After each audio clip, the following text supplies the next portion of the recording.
Selamat datang kembali di channel Kenapa Gol. Kali ini kita akan mengulas tentang euforia negara-negara Asia di Piala Dunia 2022 dan nasib sepak bola kita.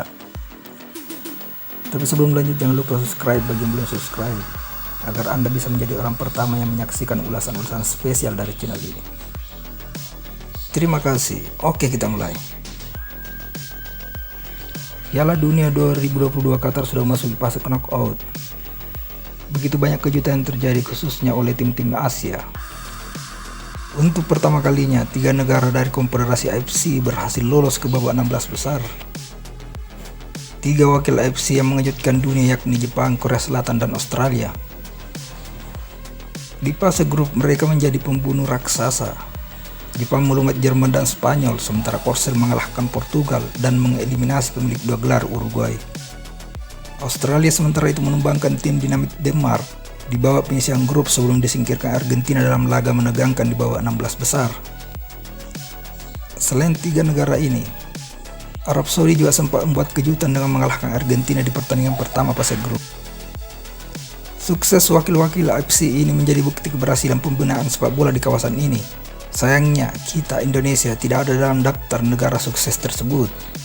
Dan itu sungguh-sungguh menyedihkan. Selain karena jumlah penduduk yang hampir 300 juta, kita juga seperti Brasil yang rakyatnya menganggap sepak bola adalah agama. Di negeri kita sepak bola mendarah daging dalam tubuh dan ingatan. Kita tumbuh dengan bermain sepak bola. Kenangan masa kecil pertama sebagian besar dari kita adalah tentang bola. Di negeri ini semua tempat adalah lapangan sepak bola. Orang-orang bermain sepak bola di sawah, di pantai, di jalanan, hingga di gang-gang sempit. Hampir tidak ada negara yang mencintai sepak bola melebihi penduduk negeri ini. Anak-anak kecil tumbuh dengan nama-nama sepak bola idola ayah mereka. Beckham, Maldini, Rossi, Sola, Kaká, Crespo, Figo, Sepa, hingga Zidane. Mereka dilahirkan dengan doa-doa kelak bisa menjadi bintang lapangan hijau. Hanya di Nusantara ini puluhan ribu orang rela mengantre untuk menonton pertandingan U16 dan U19 secara langsung di stadion. Anda tidak akan menemukan pemandangan seperti itu di belahan dunia manapun. Makanya negeri ini benar-benar sangat layak ada di panggung besar sepak bola dunia seperti Piala Dunia. Kita sebenarnya pernah ke Piala Dunia 1938. Tapi itu bukan sepenuhnya kita, itu Hindia Belanda. Kita datang ke medan tempur bersama penjajah kita. Tidak ada yang bisa mengukur nasionalisme pemain di Paris saat itu.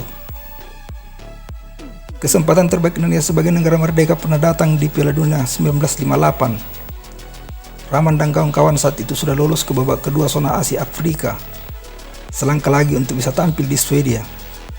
Akan tetapi Indonesia memilih mundur karena menolak bertanding melawan Israel dengan alasan politik. Andai tidak mundur, Indonesia berpeluang lolos karena saat itu timnas kita memang sangat kuat. Salah satu bukti kekuatan timnas Garuda kala itu adalah keberhasilan mereka menang imbang Uni Soviet di babak 8 besar Olimpiade Melbourne 1956. FIFA menganggap itu sebagai puncak sukses timnas Indonesia di level internasional sebagai negara merdeka. Karena setelah meraih medali perunggu di Asian Games 1958, kekuatan timnas kita cenderung terjun bebas. Indonesia yang dulu sering mengalahkan Jepang dan Korea Selatan, mampu mempecundangi Australia, Qatar, Uruguay, serta Iran. Serta bisa mengimbangi kontestan Piala Dunia seperti Jerman, Kamerun, Senegal, Amerika Serikat, dan Arab Saudi kini sudah tidak diperhitungkan lagi.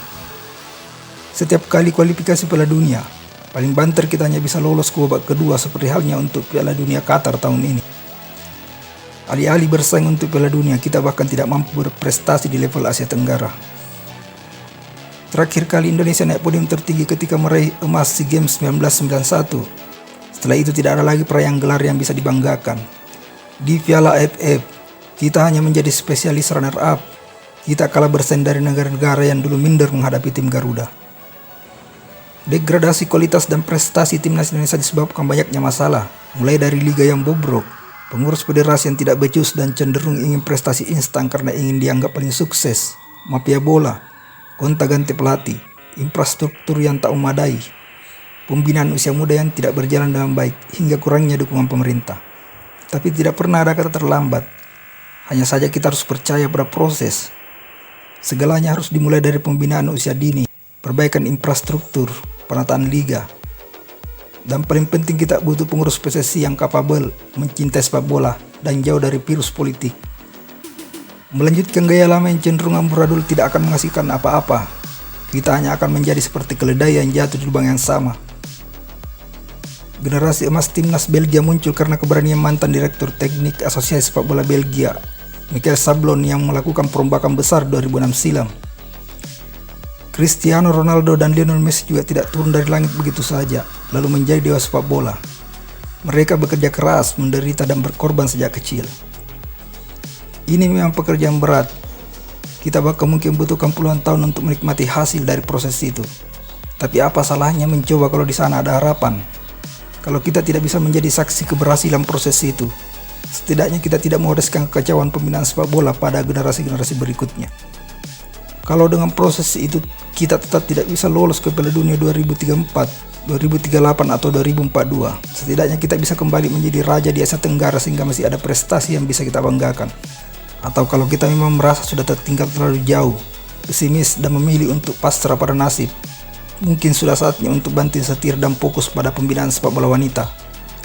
Siapa tahu sepak bola wanita bisa membawa kita ke Stadion Piala Dunia 2031. Nah sobat Kenapa Gol, begitulah ulasan mengenai euforia sepak bola Asia dan nasib sepak bola kita. Silahkan like, komen, dan share jika Anda menganggap ini informasi menarik. Dan sampai jumpa di video-video Kenapa Gol selanjutnya.